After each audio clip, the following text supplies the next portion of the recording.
Good morning बच्चों। आज हम पढ़ेंगे पाठ 5 आपका, और नाम क्या है पाठ का? संज्ञा। ठीक है, जिसको इंग्लिश में नाउन बोलते हैं। तो अच्छे से मैंने आपको इसके बारे में इंग्लिश में जब हमारा चैप्टर आया था तो बताया था। संज्ञा किसको कहते हैं? कोई भी आपका नाम वाला शब्द, आपका नेमिंग वर्ड। ठीक है, किसी का भी नाम है, चाहे वो आदमी का है, जानवर का है, किसी जगह का है, किसी चीज़ का है, तो वो सारे नाम क्या कहलाएंगे आपके? वो जो नाम का शब्द है वो आपका संज्ञा शब्द कहलाएगा। तो इसमें देखिए, हमें अपने चारों ओर बहुत सी वस्तुएं दिखाई देती हैं। इन सभी वस्तुओं को उनके नाम से पहचाना जाता है। भाई कोई भी चीज़ आपके सामने रखी है, आपको पता है उस चीज़ को क्या बोलते हैं, तो जो उसको बोलते हैं वो उसका नाम हो गया। आगे देखिए, यहाँ पर एक चित्र दिया हुआ है जिसमें क्या है, एक कक्षा का, एक क्लास का चित्र है। बच्चे बैठे हैं और जो इनकी अध्यापिका है वो इनको पढ़ा रही है। तो आपको क्या क्या दिख रहा है इस चित्र में? बच्चे हैं, किताबें हैं, बेंचें हैं, ब्लैक बोर्ड है, फ़ैन है, सब कुछ दिख रहा है। मतलब इन चीज़ों का नाम तो है। ठीक है, इसको क्या बोलते हैं? पंखा, ये ब्लैक बोर्ड या शामपट है, ये बेंचें हैं, ये किताब है, ये बच्चे हैं, ये अध्यापिका है। भाई किसी ना कोई तो नाम हम इनका ले ही रहे हैं। ठीक है, तो वो इनके नाम जो हम ले रहे हैं वो नाम क्या बन रहे हैं? आपके संज्ञा बन रहे हैं। इसलिए आपके संज्ञा की परिभाषा क्या रहेगी? व्यक्ति, वस्तु या स्थान, जाति, भाव आदि के नाम को संज्ञा कहते हैं। किसी का भी नाम आ जाए तो वो क्या रहेगा? आपकी संज्ञा शब्द रहेगा। ठीक है, जैसे यहाँ पर आपके कुछ दिए गए हैं, ये सभी आदमियों के नाम है। ठीक है, व्यक्तियों के नाम है, जैसे ये प्लेयर है, खेलने वाला है, ये लक्ष्मीबाई, ये हमारे प्रधानमंत्री, ये किरण बेदी, ये सब किन के नाम है? व्यक्तियों के नाम है। ये किन के? पशु और पक्षियों के नाम हो गए। ये जगह के नाम हो गए, जैसे चिड़ियाघर, ये मंदिर है, इसको ताजमहल बोलते हैं, ये लाल किला है। ये चीज़ों के नाम हो गए, जैसे बस, पुस्तक, कलम, स्मार्टफोन। मतलब इन सभी का कोई ना कोई नाम है। अगर नाम ही नहीं होगा तो आप ना तो इनको पहचान पाओगे, ना इन चीज़ों को पुकार पाओगे। ठीक है, कुछ और नाम भी हैं, जैसे पहाड़ों के नाम है, हिमालय, कैलाश, विंध्याचल, सतपुड़ा, आल्प्स। ये क्या है? पहाड़ों के नाम है। ठीक है, जब हम हिमालय का नाम लेंगे तो आप समझ जाओगे, अच्छा हिमालय वो जो सबसे बड़ा है, संसार का सबसे बड़ा पर्वत है। ठीक है, तो इस तरह ये सभी पहाड़ों के नाम दिए गए हैं। नदियों के नाम है, जैसे गंगा, यमुना, कावेरी, नर्मदा, रावी।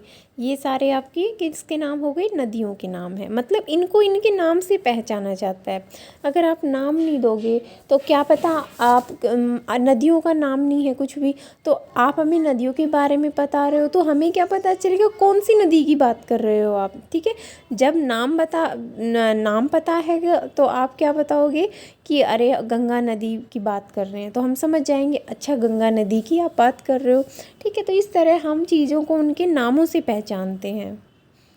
तो जो ये नाम हो गए, ये सारे आपके क्या है? संज्ञा शब्द हैं। आपके दिनों के नाम हैं, जैसे सोमवार, मंगलवार, बुधवार, बृहस्पतिवार। ठीक है, कोई ना कोई दिन है। मान लो आपसे पूछे जाए आज कौन सा वार है, तो अगर उस वार का नाम ही नहीं होगा, डे का कुछ नाम ही नहीं होगा, तो आप क्या बताओगे कौन सा डे है आज? ठीक है, तो इसलिए सभी डे के कोई ना कोई नाम दिए गए हैं। महीनों के नाम भी कोई ना कोई होते हैं। ठीक है,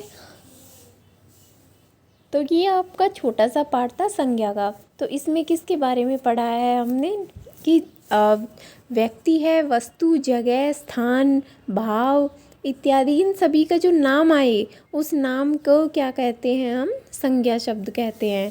ठीक है, और नाम अनेक प्रकार के होते हैं, जैसे कि व्यक्तियों के नाम हो सकते हैं, पशु पक्षियों के हो सकते हैं, स्थानों और इमारतों के नाम हो सकते हैं, वस्तुओं के नाम हो सकते हैं, कोई जगह हो सकती है नाम। ठीक है, तो ये सब किसको कहते हैं? आपके संज्ञा शब्द है। आगे देखिए, सभी के नामों को क्या कहते हैं? अभ्यास में है हमारा, सभी के नामों को संज्ञा कहा जाता है। निम्नलिखित में से संज्ञा शब्द कौन सा है? तो आदमी, लंबा या खट्टा। तो इसमें संज्ञा शब्द कौन सा है आपका? आदमी क्या रहेगा? आपका संज्ञा शब्द है। ठीक है, क्योंकि लंबा खट्टा ऐसी कोई चीज़ तो होती नहीं, ये तो स्वाद है। आदमी एक व्यक्ति है। आगे है, निम्नलिखित में से खिलाड़ी का नाम है? महात्मा गांधी, मेरठ या विराट कोहली? तो खिलाड़ी खेलने वाला कौन है इनमें से? विराट कोहली है। आगे है, यह एक नदी है, कौन? कैलाश, मार्च या गंगा? तो कैलाश तो एक पर्वत का नाम हो गया, मार्च महीने का नाम हो गया, गंगा हमारी नदी का नाम है। ठीक है, यहाँ आपको कुछ चित्र दिए गए हैं, प्राणी, वस्तु और स्थान के नाम को उनके सही स्थान पर आपको क्या करना है? लिखना है। तो यहाँ पर आपको कुछ चित्र दिए गए हैं और कॉलम बने हुए हैं, अभी देखते हैं हम उनको। तो यहाँ कुछ दिए गए हैं आपके चित्र और नीचे 3 आपके अलग अलग बॉक्स हैं। पहला है प्राणी के लिए, दूसरा वस्तु के लिए, तीसरा स्थान के लिए। ठीक है, आपको चित्रों में देखना है कि प्राणी कौन सा है उसको यहाँ लिखो, जैसे तोता है, लड़का है, ये प्राणी हो गए। ठीक है, इसलिए ये इस कॉलम में आएंगे। आगे वस्तु में क्या है आपका? टीवी और स्मार्टफोन, ये दोनों वस्तु हो गए। और स्थान में क्या है आपका? विद्यालय और अस्पताल, ये दोनों क्या हैं आपके? स्थान हो गए। ठीक है, तो इस तरह से ये क्या है? सारे संज्ञा शब्द हैं। आगे है कि यहाँ पर आपको रिक्त स्थान भरने हैं, ऊपर दिए गए हैं शब्द, इनमें से रिक्त स्थान भरो। तो ताजमहल आगरा में स्थित है, आकाश में उड़ रहे हैं, कौन? पक्षी। पौधे पर के फूल खिले हैं, किसके फूल? तो यहाँ पर फूल का नाम है गुलाब, गुलाब के फूल खिले हैं। मछली पानी में तैर रही है, तो इसमें मछली आ गया। आगे बच्चा खा रहा है, क्या खा रहा है? आइसक्रीम खा रहा है। ठीक है, इस तरह से इनको रिक्त स्थान भरने हैं। अब आगे आपके क्या दिए गए हैं? जो नाम उस सब समूह से मेल नहीं खाता उसको छांटिए। यहाँ पर कुछ शब्द दिए गए हैं आपको, लेकिन वो सब मिलते जुलते हैं, एक उनमें से बिल्कुल अलग है, जैसे आम, अनार, सेब, मुर्गी, केला। तो बच्चों देखो, ये तीनों भी फल हैं, केला भी फल है। मुर्गी आपका क्या है? जानवर है, इसलिए मुर्गी अलग हो गया। यहाँ पर पेपर, पेंसिल, पेन, रबड़, कोट, तो ये सारे आपकी किसकी है? ज्योमेट्री बॉक्स का सामान हो गया, लेकिन कोट आपका पहनने का है।